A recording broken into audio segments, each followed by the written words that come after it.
My father spent my entire childhood treating higher education like a personal insult, so I should have known better than to hand him the knife he used at dinner. Growing up in our house meant living under a strict set of rules that had very little to do with safety and everything to do with control. If you asked him why the sky was blue, you would get a 20-minute speech on traditional family values and how modern institutions were actively trying to poison the minds of young people. He built his whole identity around being the unwavering patriarch, the man who knew what was best for everyone under his roof regardless of what they actually wanted for themselves. When I was 17 and started filling out application forms at the kitchen table, he would lean over my shoulder, point at the paper with a thumb stained from his garage work, and ask why I was so eager to pay thousands of dollars just to have some professor teach me how to hate my upbringing. I picked criminal justice anyway. I paid for my own tuition, worked 2 jobs, and kept my head down.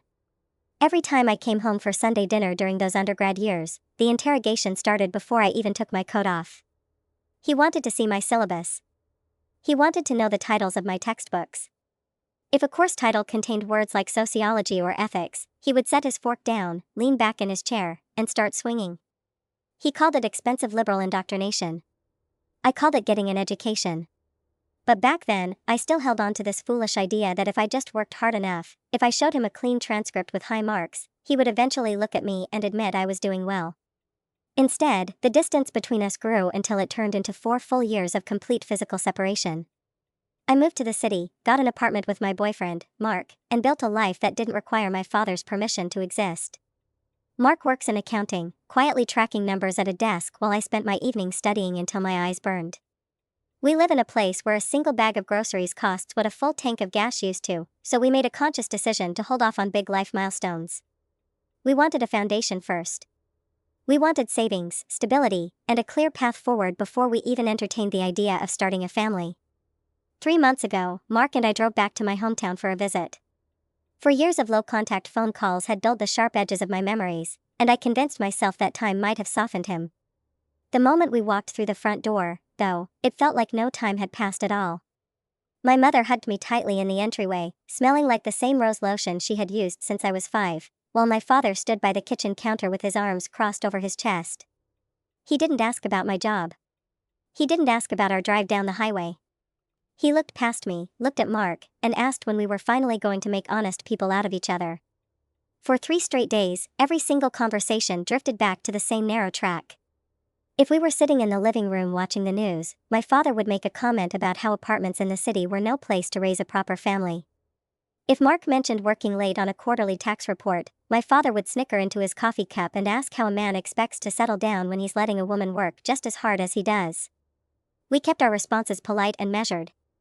Mark would just nod, pull his phone out to check an email, and adjust his posture.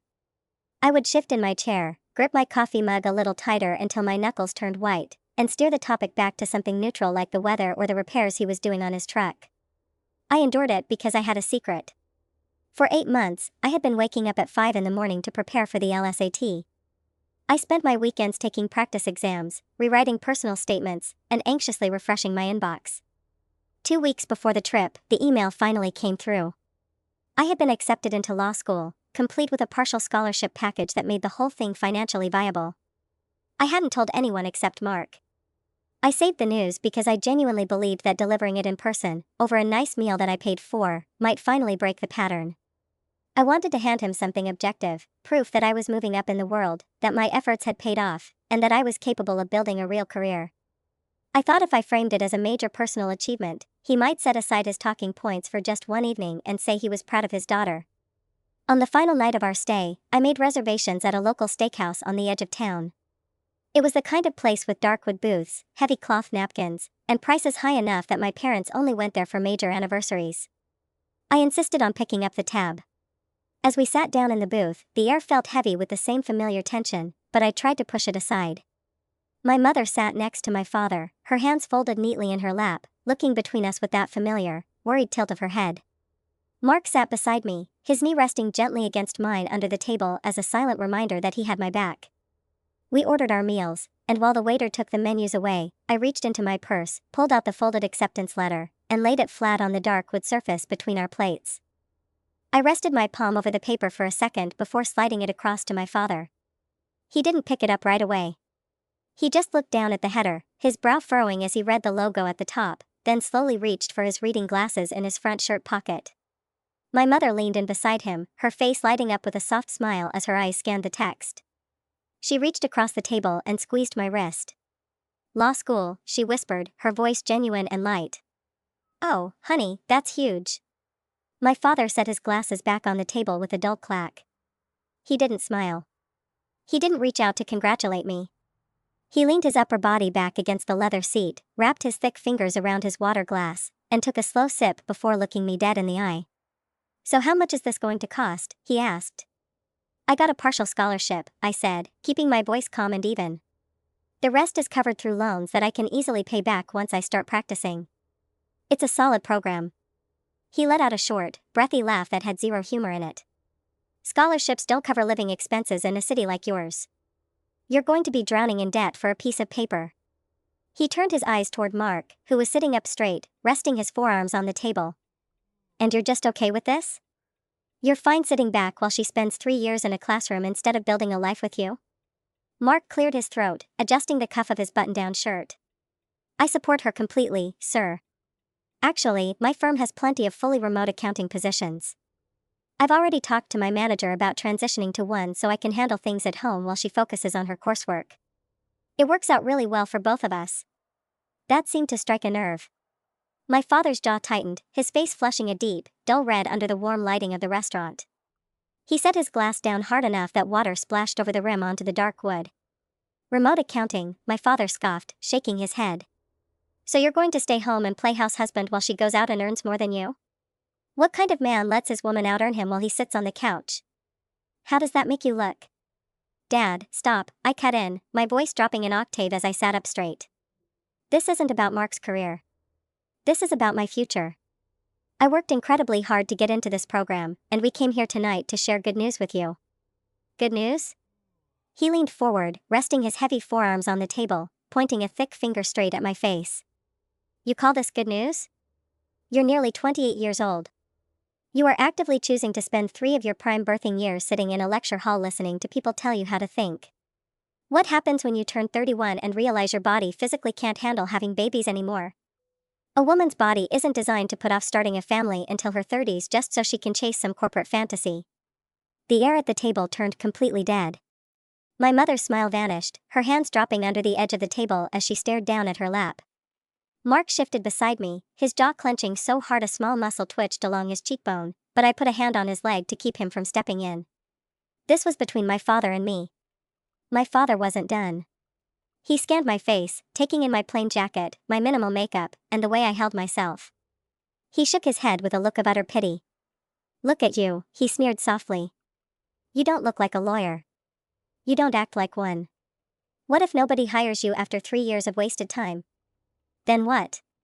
You'll have no career, no money, and you'll have aged out of the chance to give your husband a proper family.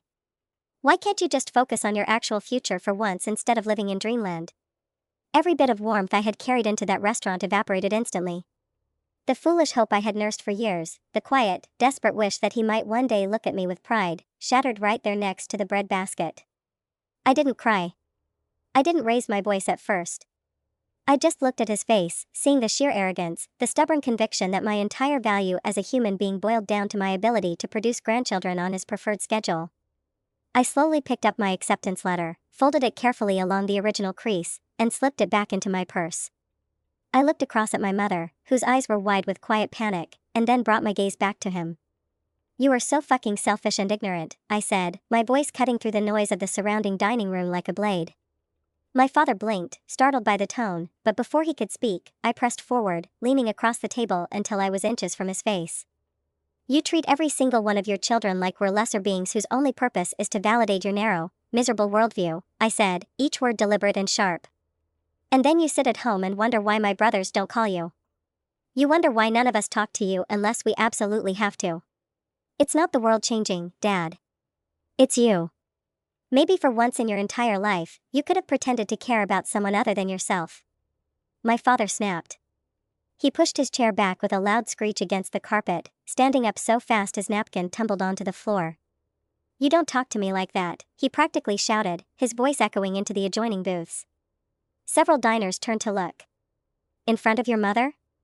After everything I've done for this family?" My mother instantly stood up beside him, placing both hands on his arm, her voice trembling as she tugged at his sleeve. Jim, please. Not here. Come outside with me right now. Come take a walk. She forcefully guided him toward the side exit, her face pale with embarrassment as she practically dragged him out into the night air so he could smoke a cigarette and calm down. When the door clicked shut behind them, the silence at our table felt deafening. Mark looked over at me, reaching out to gently wrap his fingers around mine. My hands were trembling slightly, not from fear, but from the massive, sudden release of pressure that had been building up in my chest for over a decade. We stayed at the table long enough for my mother to come back inside alone 10 minutes later. My father was waiting in his truck in the parking lot, refusing to come back in. My mother sat down, took a deep breath, and quietly apologized for how the night had gone. She looked at the folded letter in my purse, then reached out to touch my hand. I am proud of you, she said softly, her eyes glistening. I really am. But, you could have been way nicer about how you said it to him. You know how he is. You didn't have to bring up your brothers. I looked at my mother, a woman who had spent 30 years smoothing over his rages, making excuses for his cruelty, and asking her children to absorb his blows just to keep the peace. I gently pulled my hand out from under hers, picked up the check the waiter had quietly placed on the table, and laid down my credit card.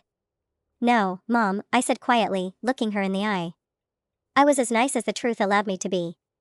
We left the restaurant 10 minutes later, drove back to our city the very next morning, and I haven't picked up his phone call since.